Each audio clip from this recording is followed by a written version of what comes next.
Jaartiin ni rafna yeroo jedheen fuula natti guurtee birraan ariiti. Ganam subii haatee jechuun haxara gootee irribaatte na kaasti. Jaartiin xiyya na jala ciiftee fuulaan dhukkuban taane kana na qabsiifti.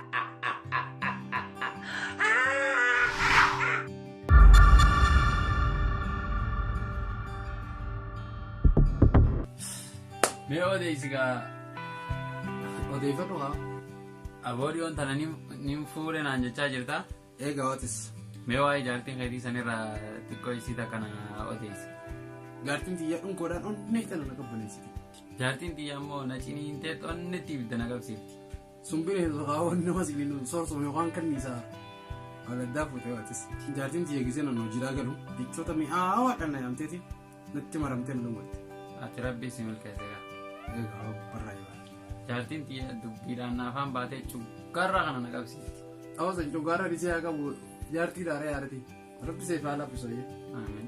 Jaartiin xiyyaa nama bira na faarsiteeti maqaa kiyya kana olkaafte akka malee. Amiin wallaahi dhugaa rabbisee haa kabaju. Jaartiin xiyya nama biratti na arrabsiteeti nama natti kabachiifti.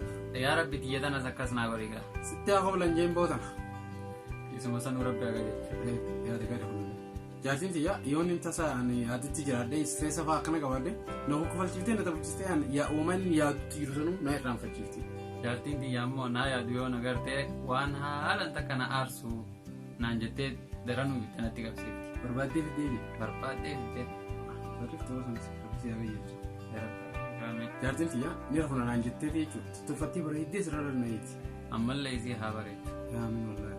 Jaartiin xiyya ni rafna yeroo jedheen fuula natti guurtee birraan ariiti. Jaartiin ganam subii haatee jechuun haxara gootee nabaddii keessee irribaatte na kaasti.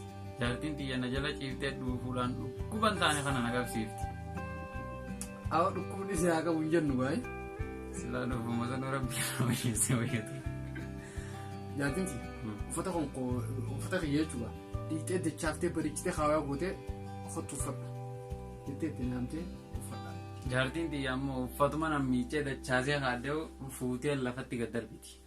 Rabbi si haa qajeelchuudha. Paartii adda addaati. Paartii mormitoota mana keessa hojii jira jechuudha horise. Silaa paartii lamaan irraa tamiree. Aabii ni reetu. Jaartiin xiyyaa hoggana manaa ba'u deemu. Sin jaaladha deemu nagaan galii nagaan babbayii nagaan galii naan jetteeti na eebbistee na gaggeessiti. Nagaan itti si agarjuu ati hoo isii jaalatta.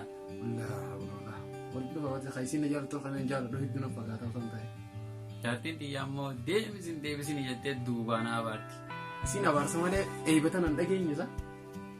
Wallee nun dhageenyeen saagaa rabbi haa dhageessisu. Yoo dhageesse namni hanga ammaan dhageesse gaafa dhageesse qaama dhageesse. Jaartiin xiyyaa faamiliidhaa daawwaltee maatiidhaa daawwaltee maatii xiyyaa jechuudha.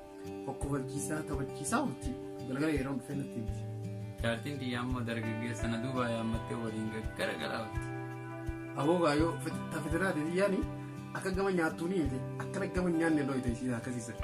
Abiyyiin nu dhiisenneeti gaa. Seeraaf nu dhiyeessaa. Jaartiin xiyyaa bilbiltee na gaafatteeti deemtee faamilii isiidhaa maatii isiidhaa dubbiste.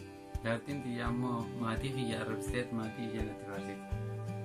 Maal wanni lola kana jechuun rabbi si gabeera. Jaartiin xiyyaa waggaa haraarra deemtu amma baatee deemtu jechuudha. Suutela akkasitti baatee deemti. Isiin suutee yeboontuu sanirra yaaboo.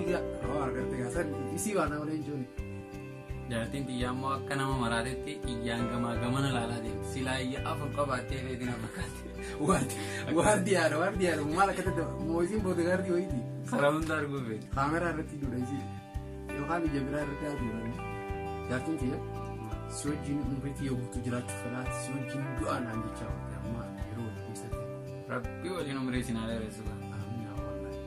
Jaartiin xiyyaa immoo ammumaan tana na hiikinaan jetti. Hiikiree firaasan. Hiikee bara wayin irra hiikee. Wallahi bakka firaa itti sun barbaasun halkan takka hojii bulanii fi jaartii jaanii. Izaayin eegee michiiree gad argita jaamsan sani farristuudha waan. Siisan ta'uun dhabduu haa jennuuti ati tanteetan eessuma argatti. Kaawwii xiyyaatiin maal kaawwii xiyyaatiin maal. Maal jechuudha.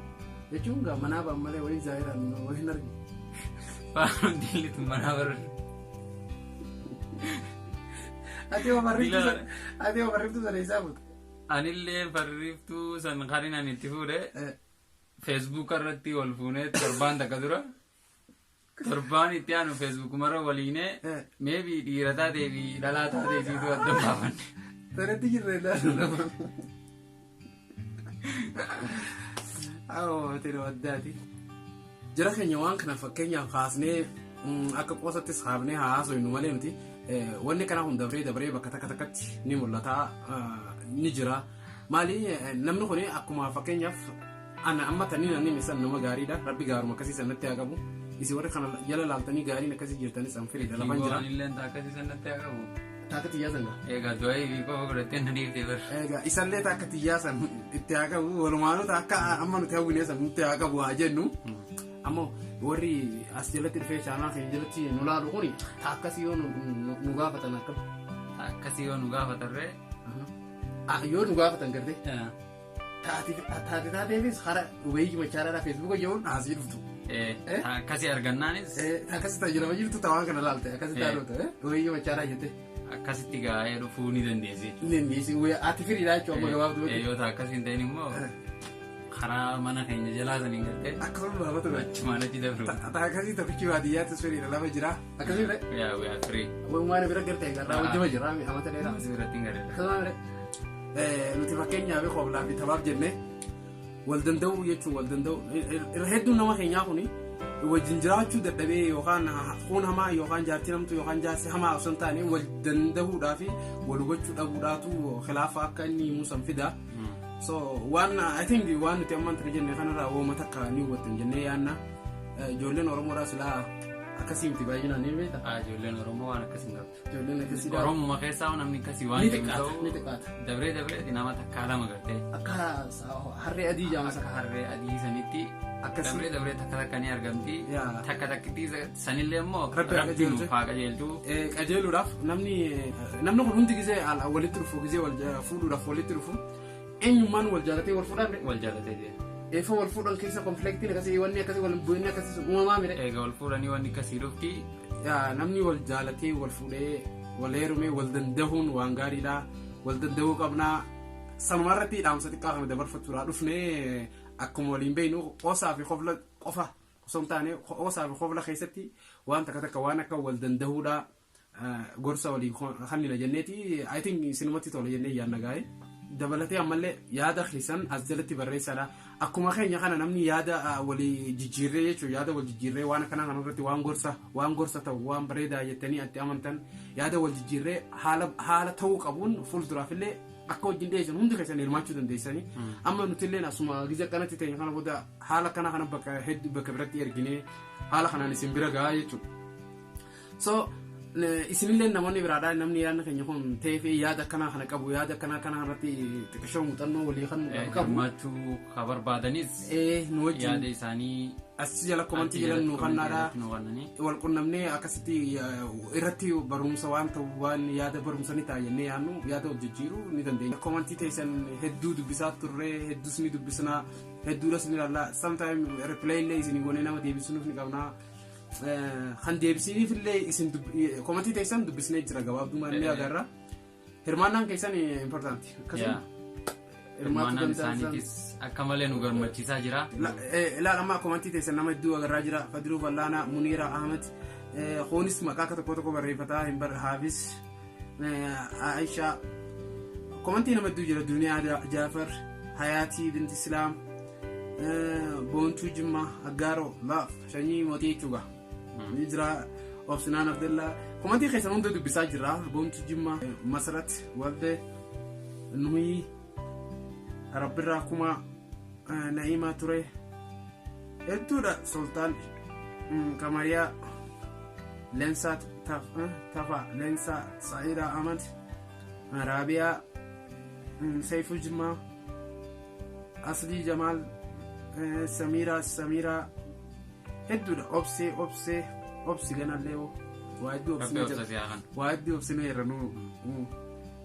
Boontuu Gabachoo Leensaa Tafa obsinaan jiru hedduudha haala kanaan Aziizaa ta'a. Komantii keessan ni dubbisnaa ni ilaallaa waa yaada nu qodaa jechuu barbaannetti isinillee yaada nu qodaadha wal qunnamnee yaada akka keenya kanarratti United Oromiyaan firii keessanii kanama hundaati ka personal blog dhaamti United Oromiyaan ka Oromooti eenyuun irratti hirmaachuu dandeessan firiidha nama hundaafuu irratti hirmaachuu dandeessan yaada akkanaa kana qabaatan wal jijjiirree yaada wal qoonnee dhufnee haala akkanaa kanaan uummataan gahu namni hundi ni danda'a. Gama biraatiin waa'ee United Oromiyaa irratti gisee nu qonnamuu barbaadan peejii teenyaa jira peejii United Oromiyaa jettu peejii jira. Peejii san search gootanii achirratti peejii san irratti meesaaji nu barreessuu dandeessan immediately nuti isin qonnamna warri peejii san irratti gisee barreessan. Private yoo ta'e personalummaa raayyoon gaafii nu gaafatu nu barbaadan taate obeeyyii machaadha. Tokkicha baadiyyaa. Waan United Oromiyaan poostii godhu kana bakka adda addaati poostii ta'a.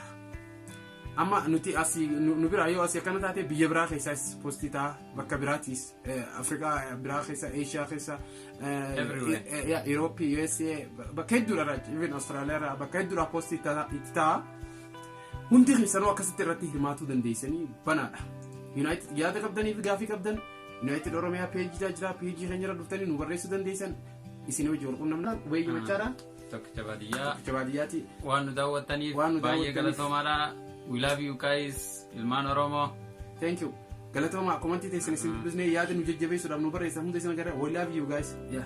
Share, like, subscribe godhuudhaan akka nu warra ni beektan isin. Hundi keessan. Thank you everybody.